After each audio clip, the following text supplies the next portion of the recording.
feed the seals.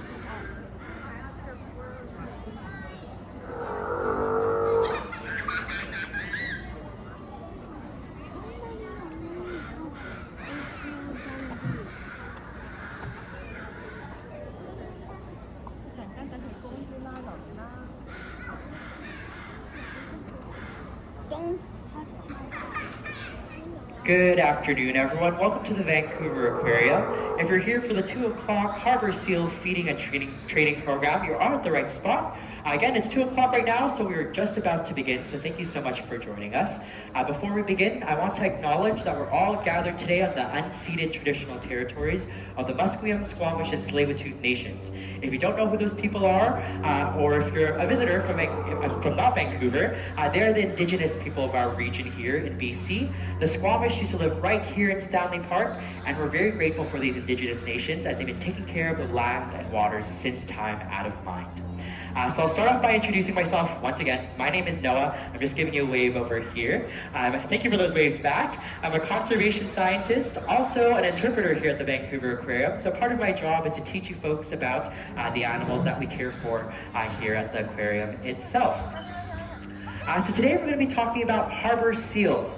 They're the most abundant marine mammal we have here in British Columbia. We have an estimated population of 150,000 harbor seals here in BC. So if you're ever exploring our coast, you're more than likely to see these animals here on our local coast in Vancouver itself. By a show of hands, has anyone seen a harbor seal before?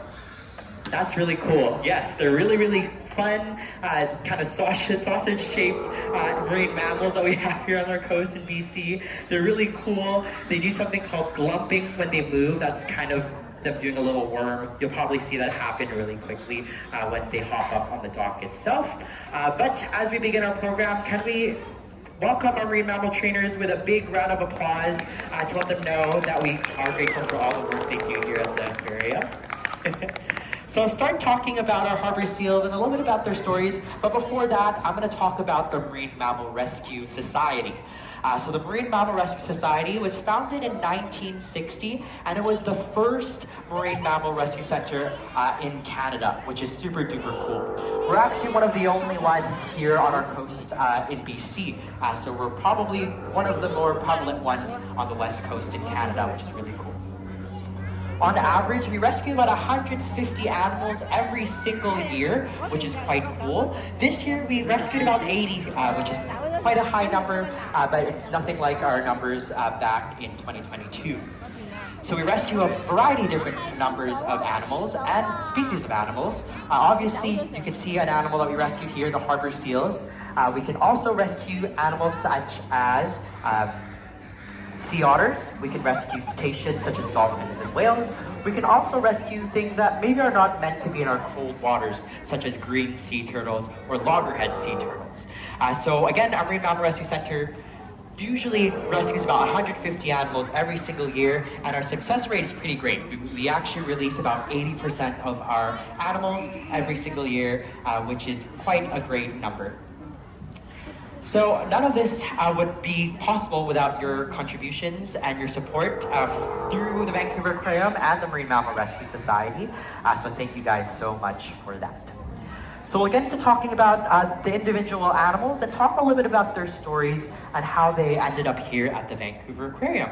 So the first animals I'm going to talk about are the animals over here, while working with Nadine and Liliana. So Liliana is working with Jessica Seal over there. Jessica Seal was rescued in 2019. She was found with 23 bird pellet shots to her face, and that left her almost completely blind.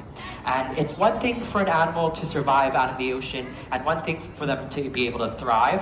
And since she was left completely blind, she wouldn't have that quality life that an animal with full vision would have out in the ocean.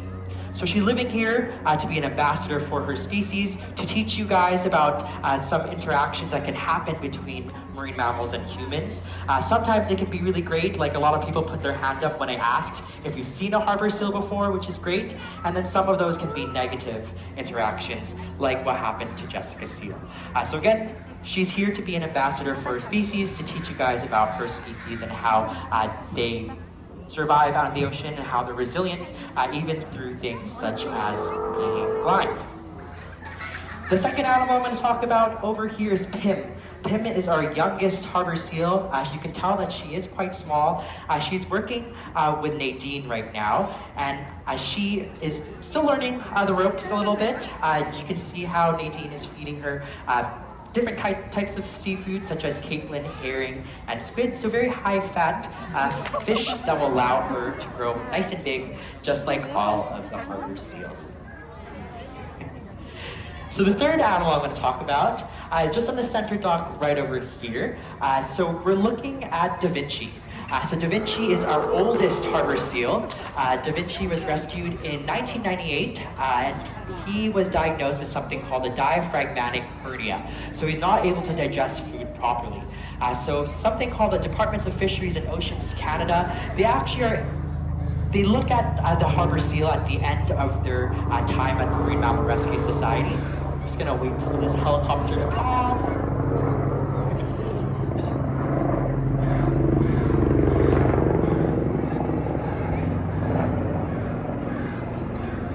There you go. So the DFO actually takes a closer look at the harbor seal itself once it's done its time at the Marine Mammal Rescue Society, and they deem them releasable or non-releasable, and they put them through something called fish school. So unfortunately, Da Vinci did not pass fish school, again because he wasn't able to digest food properly, but he does receive that care from really specialized marine mammal trainers and our vets here at the aquarium itself. The other animal I'm going to talk about, working with Ben at the very far end, her name is Donnelly. And I know we're not allowed to have favorites here when you work at the Vancouver Aquarium, but Donnelly is one of my favorites. She has a very special story. She was rescued in 2021, and she was found lethargic on the beach with a big propeller scar to her head. So she was actually hit by a boat. So we did bring her to the Vancouver Aquarium Marine Mammal Rescue Center, and we again found out that she was definitely in need of care.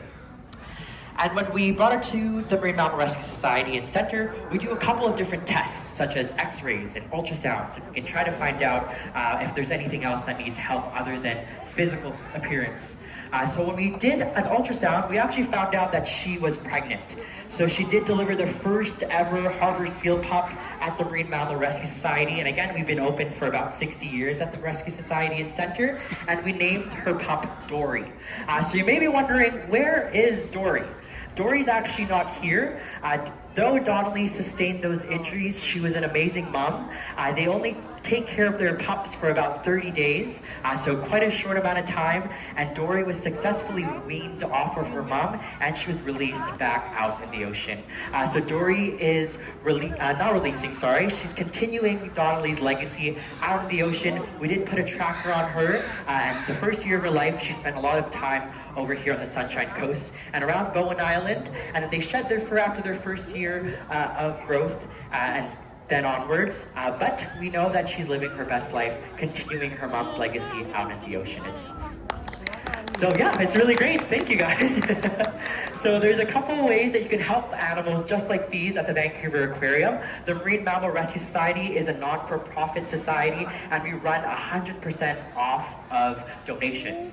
So if you're feeling a little gifty this holiday season, I do have something called the tip tap here. You can give us $2 Canadian, so if you're American or European, our Canadian dollar is not doing too well right now, so you're probably donating less. So you can come over here and give us a little tap, and I'd be more than happy to give you a little sticker that says you support the Marine Mammal Rescue Society. So that's one way you can help marine mammals just like this. If you live somewhere where there's no ocean, you can actually try to look for wildlife rehabilitation centers. So you may have things such as deer, such as raccoons that need help.